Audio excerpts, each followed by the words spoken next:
Hi everyone, happy Tuesday and welcome back to the morning after where I discuss the Bachelorette and yeah, we are started on a new season. I can't believe it's already here. I was sort of enjoying my time off. That said, I actually really enjoyed this episode and I confess I was like, I really love Rachel, but I was sort of not sure how I felt about this season. I was worried that it was going to be all about race, and actually I love how it wasn't so much. There was one cute little reference about the penguin guy, I forgot his name, being black and white. It was just kind of cute, and it didn't feel like it was the major focus, which I was so happy and relieved about. Okay, so let's see my notes. I thought it was a funny premiere. Like, I was laughing a lot, like actual LOLs, which I don't use that word lightly, or that acronym lightly, but I was laughing a lot, and the guys were really funny. I felt that they were good sports, they were really game. I also laughed, let's see, when the elderly woman stopped Rachel on the street and said, "Don't sleep with all of them." I love it when the show sort of pokes fun at itself that way, so it was funny.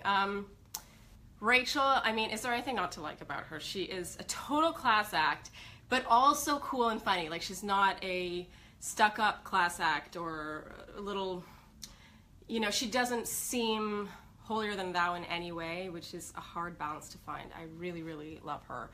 My favorite thing, she said so many great things throughout the night, but my favorite thing she said, oh yeah, Whitney, I think, suggested that she knows someone who knows someone who knows someone who knows DeMario, and it was suggested that maybe DeMario's intentions were not pure.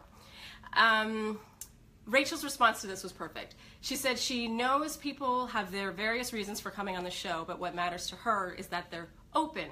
And I just love that mindset, because I'm the first person to admit, like, you know, everyone goes on the show for their various reasons. Now you could, you know, say there's more impure reasons with Instagram and all that stuff. I talk about that all the time.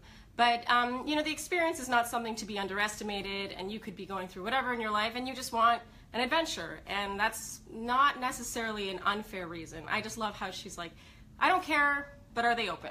You know, is it, because I think she herself can relate to that. I think that she's a total pragmatist, and frankly, I personally think anyone who goes on the show solely for love and thinks that they're going to be the last one standing and Rachel's going to be their wife, that's a little crazy to me, actually. So, yeah. You've heard me say that before, though. I'm just repeating myself. Okay, another thing. Interesting to me how a lot of the guys that I thought might be frontrunners based on their interaction with Rachel then would go in the house and be totally, like, arrogant and just sort of annoying. Like, they'd be like, oh, yeah, I'm getting the first impression rose. And it's like, don't do that. Like, I liked you. Why you gotta do that? It was terrible. So there are two people that come to mind, actually, were DeMario and Josiah, and I feel like they were kind of playing off each other. They almost made each other worse, but they were becoming so like, I'm getting it, no, I'm getting it. It was like, oh, just America will like you better if you just are a little more humble. Let's see, okay, I'm going to talk about Lucas today because I'm not going to talk about that in my Flair recap. I like Lucas. I know that he's obviously there to, like, play the role of the kooky nutjob, and he's there for the drama and all that stuff. And of course, you know, his name is called last. It's like, okay, we get it. Like, we all knew that was coming. Anyone who's watched the show before knew that that was coming. But I actually thought he was pretty entertaining. I will say Blake E. had a point. He said, having your catchphrase on your shirt is not a good look, and Lucas himself didn't have a response to that. But that said, he's harmless. Like, he wasn't making fun of anyone. What did I say? Yeah, he wasn't drunkenly picking fights or insulting any of the other guys out of insecurity or anything. He was just sort of minding his own business and doing his boom, and when people didn't pay attention, he was like, ah, and when people did pay attention, he was like, hey, like, it was just kind of like harmless and funny, and he didn't really bother me so much. Do I think he's gonna be like last man standing? Probably not, despite his final limo exit position, but I feel like that was just for fun. Like, it's hard to imagine him being near the end. That said, you know, would the premiere have been as entertaining without him? Probably not. So And what else? Oh yeah, for what it's worth, his waboom is so like, it's almost like refined, if I can say that. So it seems like he's like practiced it, and it's something that he just didn't develop for the show. I actually get the impression this might be something he does in his day-to-day life. So for what it's worth. Yes, Lucas's worst move, in my opinion, was his obnoxious waboom when he got the last rose. Now, I'm the first to admit, was that last rose, was he actually last? We don't know for sure. I think it probably was, just for drama's sake, because you get like a bigger reaction out of the guys. So I'm 95% sure that he did get the last rose. That said, he should not have done the waboom. It was just like in bad taste, and it just like rubbing salt in the wound for all the guys that had to go home. And it is a rough night, and you know, there's a lot of buildup. I've talked about this before, the buildup for night one. It's a lot of buildup, and so it's just like, just take the rose, be a gentleman, just don't do that.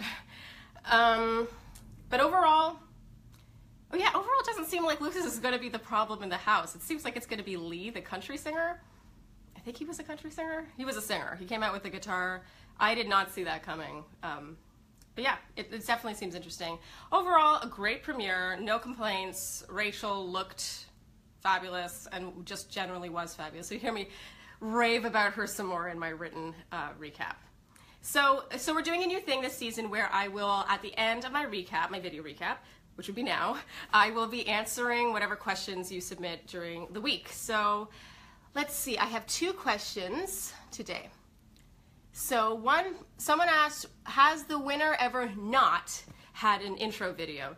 I have a hard time recalling a winner not having one. I can be proven wrong. I'm open to, in the comments, you can disagree with me and name someone who has not had an intro video but then did win. I use quotations. But I can't think of anyone. I just feel like it doesn't do the story justice if you don't get the full scope of you know, each of the person who eventually wins. And that's why I always think, you know, the limo exit conversation is shown, the first one-on-one time is shown, things like that. So I'm always dissecting it that way. I could be wrong. I'm open to being wrong on this one. So if you know I'm wrong, by all means tell me I'm wrong. I can take it. Okay, next question. Is the whole entrance gimmick idea played out? To me, there was something so refreshing about a really confident, non-stunty entrance like Josiah's versus any of the more stunted stuff. I have mixed feelings on this. When I was in that position, I was in a hotel room, not dissimilar to this actually, and I am in LA, in a hotel room, but I was first asked about what I would want to do when I exited the limo, and I was like, I'm not doing anything, I'm not singing, no stunts, nothing.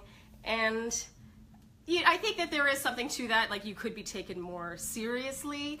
That said, I think the stunts are a bit of a necessary evil. Like I, for one, would certainly not want to watch 31 limo exits where everyone just comes out and shakes her hand and like tells her she looks stunning, and then they talk about being nervous, and then he's like, hey, come find me inside. It's like 31 of those would be just dreadful.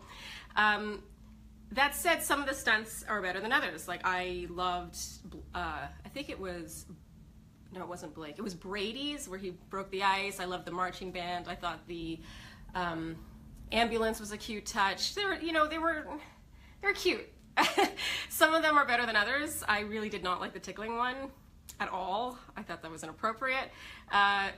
Just, you know, a hit or miss. I liked the penguin idea too. You know, it referenced her time in the season, sort of like, you know, the guy, I think it was Luke actually on JoJo's season, Luke rode in on a unicorn, you know, because she had been a unicorn, things like that. I think it's a nice touch, makes you memorable, stand out.